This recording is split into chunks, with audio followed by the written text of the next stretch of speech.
ओडिशात विधानसभा निवडणुकीची रणधुमाळी सुरू झालेली आहे। तिसऱ्या टप्प्यात लोकसभेच्या 6 जागांसह विधानसभेच्या 42 जागांसाठी आज मतदान होतंय।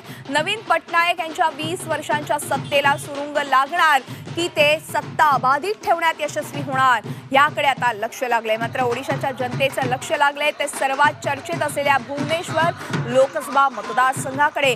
कारण या मतदारसंघात निवृत्त IPS विरुद्ध निवृत्त IAS अधिकाऱ्यांमध्ये चुरशीचा सामना रंगलाय। मुंबईचे माजी पोलीस आयुक्त अरूप पटनायक आणि भुवनेश्वर महापालिकेच्या आयुक्त अपराजिता सारंगी यांच्यामध्ये ही निवडणूक होत आहे।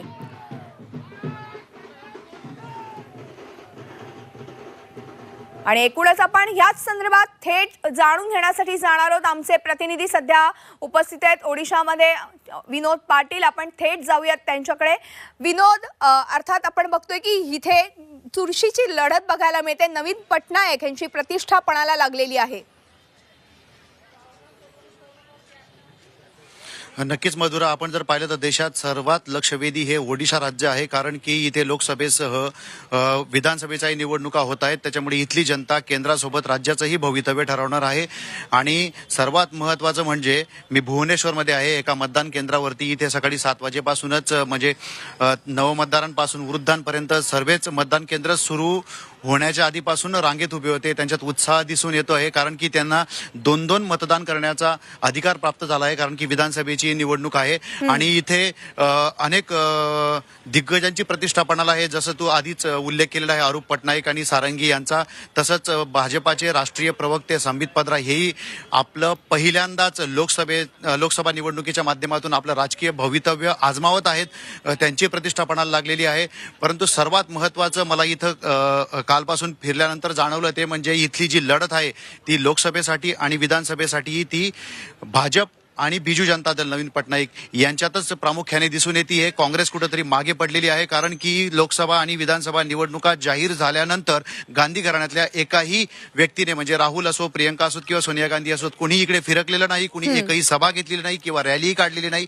त्याच्यामुळे काँग्रेसमध्ये काहीशी मरगळ जाणवते।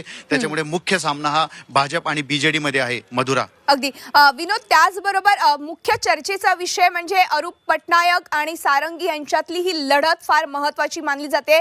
त्याचबरोबर तुम्ही जसा आता उल्लेख केला, विधानसभेसाठी देखील मतदान होतंय, त्यामुळे 2 वेळा मतदान करण्याची संधी भुवनेश्वर वासियांना आहे।